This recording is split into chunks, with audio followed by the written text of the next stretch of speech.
of your business before we get started with anything. Hey, Ms. Elridge. Yeah, this is Orson Funilier, and I'm the proud owner of a company called Gold Coast Candy. So we are a full service candy manufacturer based in Wisconsin. Actually, we were incorporated in Appleton, but most of our operations are in the quiet little town of Oconomowoc, Wisconsin. Okay, for those people out there that are saying, where on earth is Oconomowoc or Oconomowoc? Can you sort of rein that in? For example, give us a reference point. How far from Green Bay or how far from Milwaukee, which are two cities? Probably Milwaukee. People will want to know, right? Yes. So from Green Bay, let's see. I live in Appleton, so Appleton is about a half an hour from me, and it takes me an hour and a half to get to the store. So that's 2 hours from Green Bay.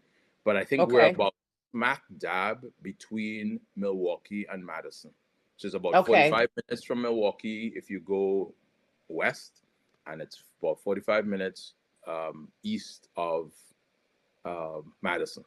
Okay. And most people will kind of know what Madison is because they're on the map for being one of the premier college towns in the world. So Very good. tell us a little bit about your background. Where did you grow up? A little about your family. Just give us the skinny on who Orson really is. Yeah. Sure. So, you can probably tell from my accent, which is a little bit smoothed out right now, that I didn't grow up in the U.S. I actually grew up Okay. in the Twin Island Republic of Trinidad and Tobago. It's in the West Indies and the Caribbean, so it's the southernmost island in the Caribbean. I spent the first 20 something years of my life, yeah, don't look at the grays, in, in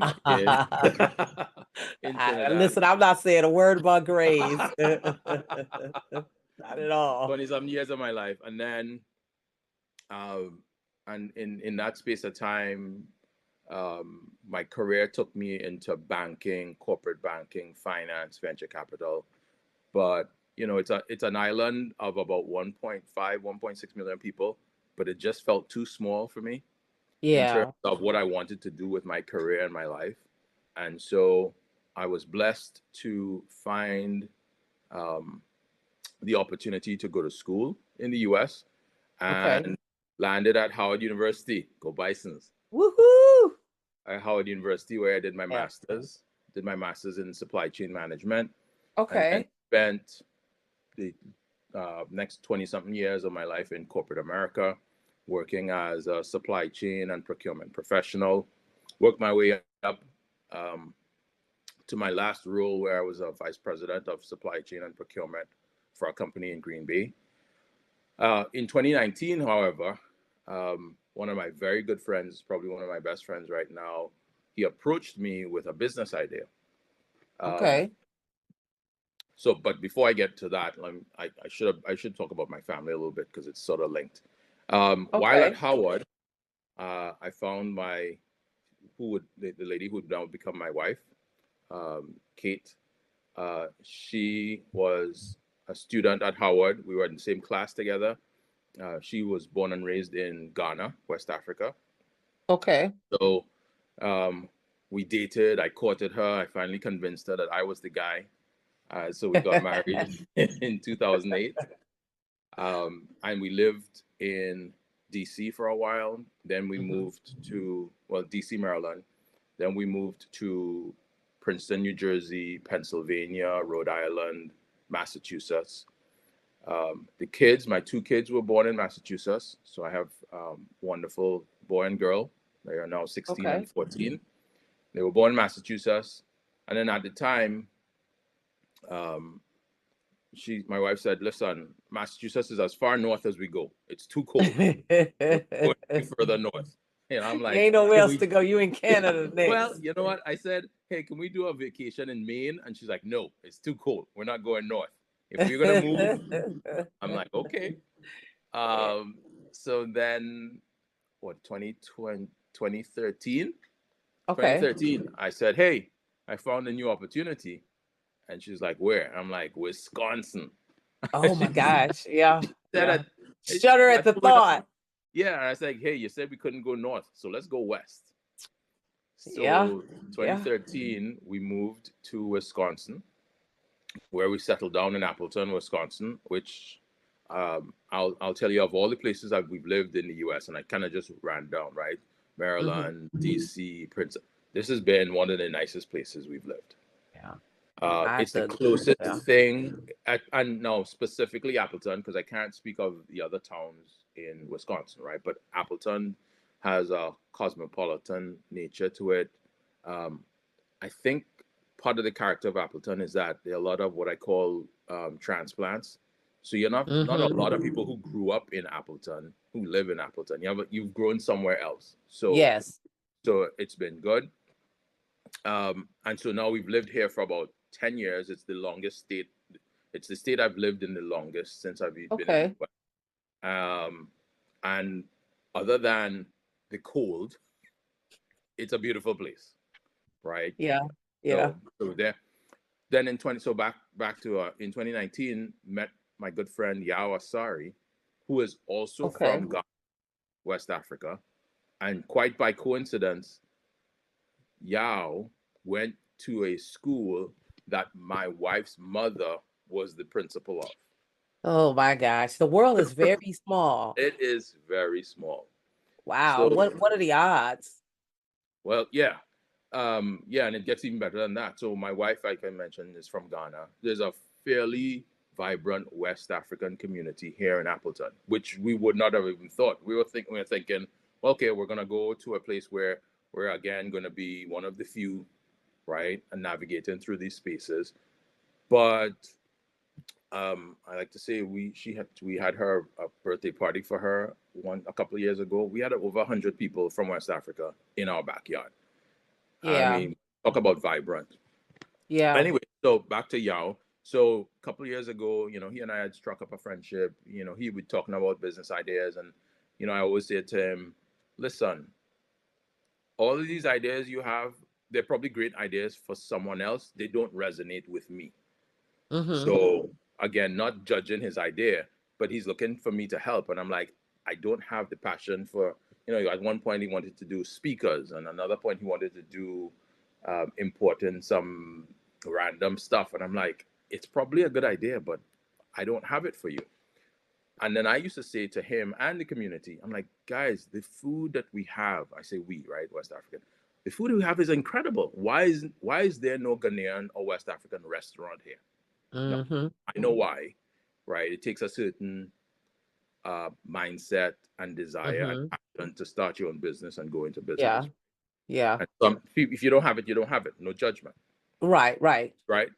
So he then said, he came up to me one day. He said, "Hey, Orson, taste this." And he pulls out this stick of what we call Inkati cake, right? That's the original name. So it translates into peanut cake. And what it Okay. is, it's ground nuts with caramelized sugar, water, and salt. That's it. He said, "Taste this." And Oh I wow. bit into it, and I'm like, "What is this, Yao? This thing is." He's like, "Yeah, I made this. This is a snack I used to eat as a child growing up, And that's usually where stuff comes from, your right?" childhood, the Yeah. basics. Do you know how clean that is?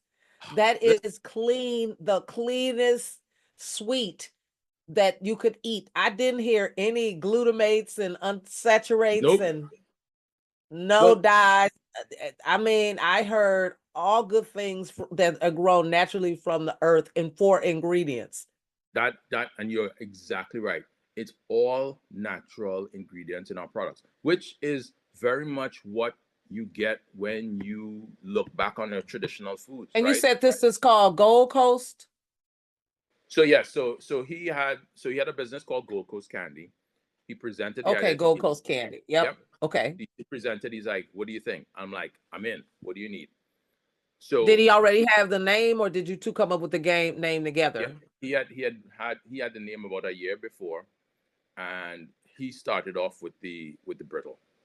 And the So the reason it's Gold called Coast Gold that Coast Candy, represents, like that name sort of represent the roots of where the heart of where that candy came from. I get it. Gold I Coast just, is the yes. colonial name for Ghana, Okay, I thought so. right? Yeah, I wanted to make sure that when we're having this conversation, I don't like to leave out really important things like that. I like to make sure that people understand the connection, because having something that close to your identities Mm-hmm. and that pure just shows, for me, it speaks to what's possible when we allow people to thrive from their culture and be themselves without having to have outside intervention. Do you get what I'm saying? You have this Totally. wonderful, natural, sustainable, people call vegan and all that, but it's none of that. It's just natural things from the earth. All right, I'm just good. Now we made sure we know what that is. All right. Yeah. So go ahead. Tell me more about this. So when he approached me, he said, "Hey, I want to take this and I want to launch it." And I'm like, "Yes, I'm on board," because it resonated with me because I don't want to say I'm a foodie. I enjoy food. And so when he brought food to me, I'm like, "Yes, let's do this." But more importantly, at the time, at that specific time, Mhm. there was a building anti-immigrant narrative floating around in the U.S. And because Yeah. both he and I are right, so we're naturalized citizens, I felt it was important that we use food as a vehicle to say to people, there's more that we have in common than Yeah. not. And we could, Oh yeah. you could argue about all sorts of things. You're not gonna have a knockdown, draw out battle around food, right? No, and it's funny because when I taught classes at the university, one of the ways that I taught my class was through food. And it's a really funny story here. We there were like 30 students that all brought in dishes, and I can tell you that half of those dishes had some form of rice. And then there was stuff with beans, a lot of things with rice and beans, at Yeah, least yeah. 50%. You had a few other dishes, but if I had to say what ratio, it was 50% of those people had a rice dish. And I don't care what culture they came from. So to your point, when it comes to food, every single celebration that you can think of involves food. People bond Yes. around food and they fall Yes. out around food. When you put raisins Yeah. and certain things, you're gonna fall Yeah. out. Yeah. You could have really good aside from alcohol as a social lubricant, right? But Yeah. food can bring people together. And Yes. so what we wanted Yeah. to we wanted to put our food out there and with a simple message, right? Mm-hmm. Good things come from Africa. I don't care what you Mhm, think mhm. of as for immigrants, right? There was a Right. then we felt there needed to be a different narrative out there about immigrants coming to the US and particularly Africans, and particularly when in Appleton, you've got a lot of West Africans coming here as refugees and migrants. And so Yeah. for us, it was let us give at least one positive portrayal of African communities contributing to our neighborhood. And so, as one of our values, we say good things come from Africa, and we're proud to present it as a wholesome snack. Now, what we also realized is, or what he realized, I should say, before I come up, is like you can't go around calling it Nkati cake because one, people could barely pronounce it, right? Right? We live in You know Wisconsin, that candy, that stuff up that patty cake. you're right, yeah, right. So then what he did, and this was genius on his part, he called it charades, which is his name, Ghana style brittle, because the Okay. closest thing that we could find to to the Nkati cake was brittle. Now, traditional brittle is nuts, but there's corn syrup and baking soda and butter. Whereas this particular our Ghana style brittle, there's no corn syrup, there's no baking soda, there's no butter. What was also incredible about it is that unlike the traditional brittle, this brittle doesn't stick to your teeth. So a lot of people Right. would complain, "Oh my God, I don't want brittle. I'm afraid to chip a tooth, or I'm afraid Yeah. to stick to my teeth." Well, the Mm-hmm. corn syrup is what sticks to your teeth, and corn syrup under certain temperatures hardens so much you might as Right. well be eating a piece of plastic, Right. right? Right. Well, I've had the brittle, and one of the reasons why I'm doing this discussion tonight is to make sure that I know how to get some more of it, because I'm not even I'm not even a candy person, but I don't even think it lasted a week in my house. I mean, So and normally I don't even buy things like that. So I definitely got to get, and I'm pretty sure that everybody out there that once they taste it, they're gonna be just like me, because it sounds like you had this vision. You know, the vision was that, and that's what the V is in Voices Randomish, the whole thing in the acronym. But you brought the value and the vision through your mission and stuff like that. So, what were some of the obstacles that you ran into when you just started out? Thus the O. We want to know about the obstacles, Yeah. that you ran into when trying to start this endeavor. Well, when I joined him, um, he was literally selling stuff out of the back of his car, right? So he had 300 Okay. bags. Like, yeah, I'm testing it, and I said, listen, right, we gotta step this game up. So when I joined, I brought my background in corporate America, my background in business, and I said, listen, let's start with farmers market, and we started with the Appleton Farmers Market, and then we started reaching out to um, retailers in the area. So one of the biggest challenges was just convincing people to take the brittle, right, in their stores. And Mm-hmm. we got several no's, but we got more yeses than we could have expected. So just in the Appleton area, for example, we've got the brittle, and I should say it's not just peanut brittle. We have four flavors. We have peanut, we have cashew, we have pistachio, and we have pecan. So we went to places like Pecan, hmm, pistachio, and cashew. and Okay. cashew. Yeah. Okay. So Because so so that's the information that I need to have. so so quick side note on these different flavors because we think of them like our little offspring, right? The peanut, Okay. we call that one the classic brittle, right? Everybody Okay. likes peanut brittle, unless you have a peanut allergy, then no. So Right. you got peanut. Cashew, we call that the smoothest brittle that you'll have Oh, because the okay. cashew nut is a soft, subtle nut. So Yes. cashew is nice and smooth. Okay. Pecan, we call that one the perfect brittle because the pecan nut has that combination of sweet and savory. Okay. And then finally, the pistachio, we call that one the adventure in your mouth Okay. because the pistachio nut is a very flavorful nut. So in our recipe, Yes. you get all sorts of pistachio flavor.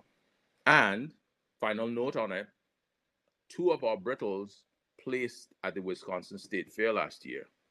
Okay. So in the sensational snacks category, our pistachio brittle got second place and our peanut brittle got third place. So we have two Wisconsin State Fair winning Wow. That in our is that is amazing. yeah. So So so if back to your question on the okay. obstacles. It was really getting people to get past the idea of this as a traditional brittle and being Mm-hmm. willing to taste something different. So Okay. as I said, farmers market. If you go to the Appleton farmers market, you will see these two. We call ourselves the brittle daddies, right? These two guys selling brittle. And I remember the first year, more people walked past us than stopped at the store at the booth. But by the second Okay. year and the third Mm-hmm. year, people are now familiar with us. They see us, they know our story, and they're now referring people to us, right? So I think it's just overcoming that initial barrier, right? Yeah. What are these two tall, uh, dark skin looking brothers? What are they selling? Right? Get past Yeah. that, and then now getting them, convincing them that what we have is something of value and good to offer. And that to me is really where you use education to overcome those challenges, and because you broke down that fear by people coming and tasting tasting it, and then being able to have information for them to readily see that that was the thing that I noticed about the brittle really quickly, is that it doesn't stick to your teeth. It's sort of smooth, and like, and that was the thing that I think for me is it's a mindset shift. That's the whole key, and that is like the biggest challenge I could see, like, taking, because you got the perfect product, but then you had to have that education. What specifically do you think that you gave to people during your interactions that made them really change their mind and even decide to buy? Because you could still be standing there with the product, but it was something about you, something that you did in your marketing plan. And that's where I think that people really, really want to know, okay, you had a cultural disadvantage. So what was it that you had to adjust? What did you do to your marketing strategy? How did you get you had what you know? We live in Appleton, a former sundown town. You know that it's still 84.1% white, right? You know that there's what 3 to 5% Asian. We're the lowest demographic. I already know that. I just researched it. We're less than 1% here. Okay. Yep. So that's a big obstacle where you got to get past like 98% of the people, right? So what was it in your marketing strategy or your persona, your personal persona? And I'm getting at the communication aspect of interaction, which I think is so important for people to really understand. How do you get over that hump? Yeah, I love that question. And really and truly, first and foremost, Yao and myself, we're just being ourselves when we're Mm-hmm. interacting with people, right? So if you Yeah. ever meet us, right? Okay, we're having fun as friends together in this venture. And I think Okay. a lot of people see that. I remember um, one person, my barber, okay, right? He said to me, Mm-hmm. "You guys look like good friends. You guys just roll like good friends in your." And I think that comes across. So there's an authenticity there. We're not trying to be anybody else but ourselves. That's one. And then two, as in terms of being ourselves and how we were raised, it's like I'm treating everybody with respect. I'm greeting everyone. I'm being pleasant. We genuinely want to interact with people. So I think people just feel that warmth resonating from us. They feel that humor resonating from us, right? And then the third thing is is just we realize that even in this community, people are looking for something different. They Mm-hmm. really want something different. And I think the challenge is sometimes they see difference in different cultures, but they don't know how to access it, Okay. right? Because for so if I go back again to um, my whole premise with West African food, we're here enjoying this food day in day out.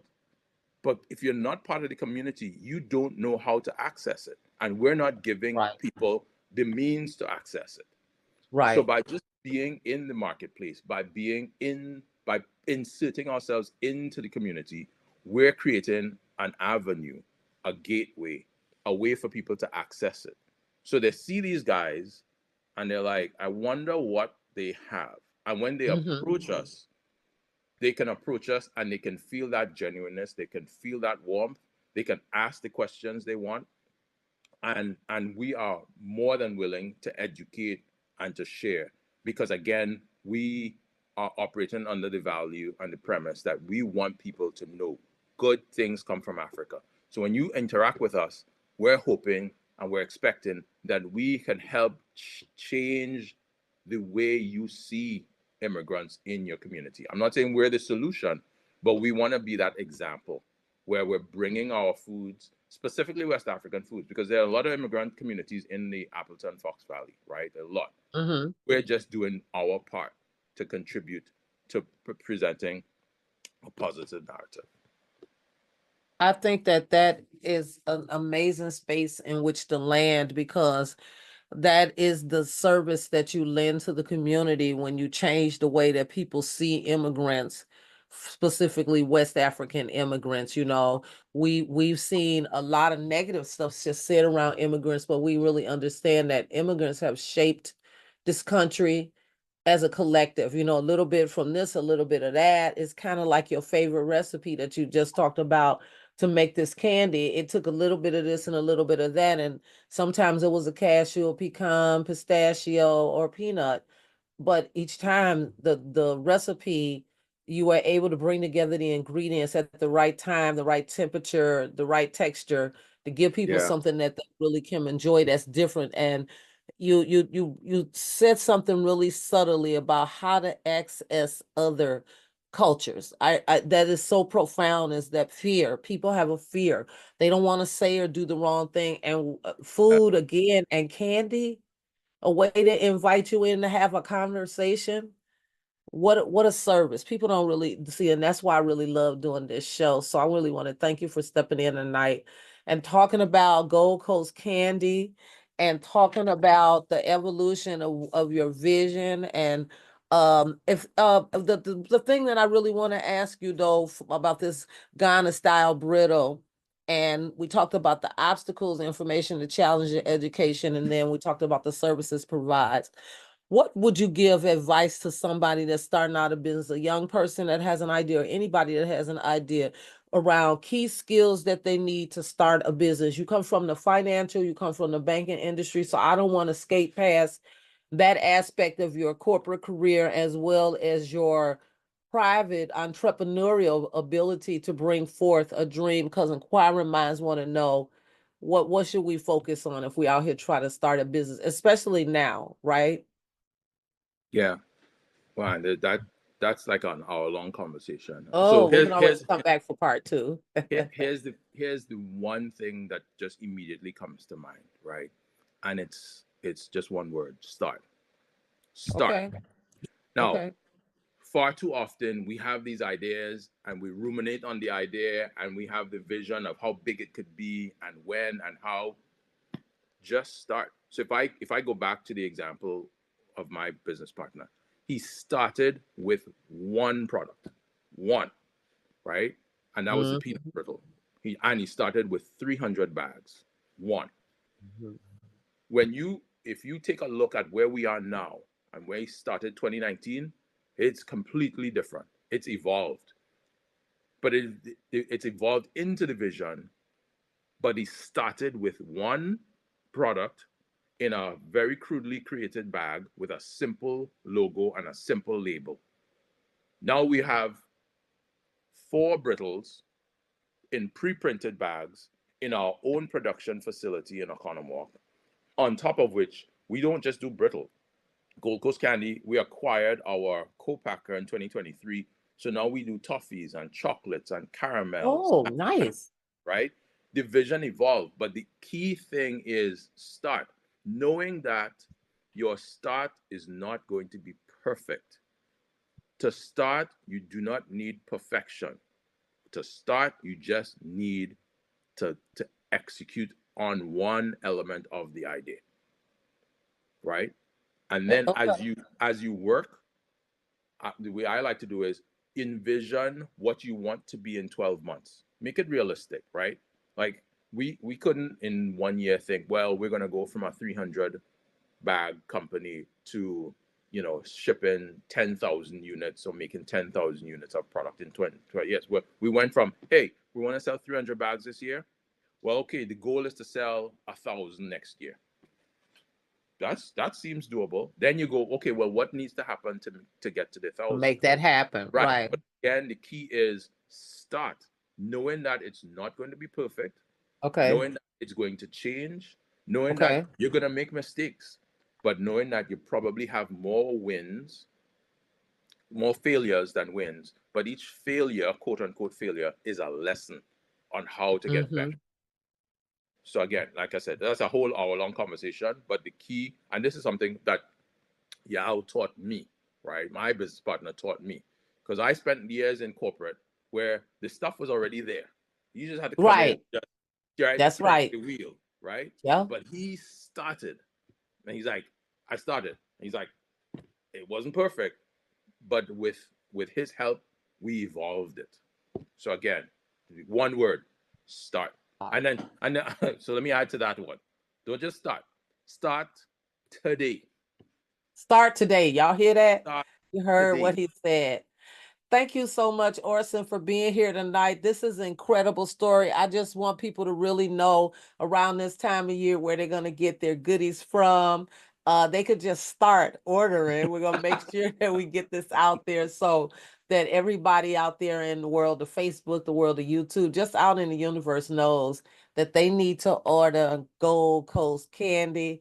And now there's chocolate in the mix. Oh my gosh. Oh Lord, toffee in the mix. We're in trouble. Let me tell y'all, it's great. And then we'll see you on the next episode of V.O.I.C.E.S RandomISH. We want to know what your frequency is. Don't forget to like, subscribe, share the video, and we'll see y'all soon. Bye, everybody.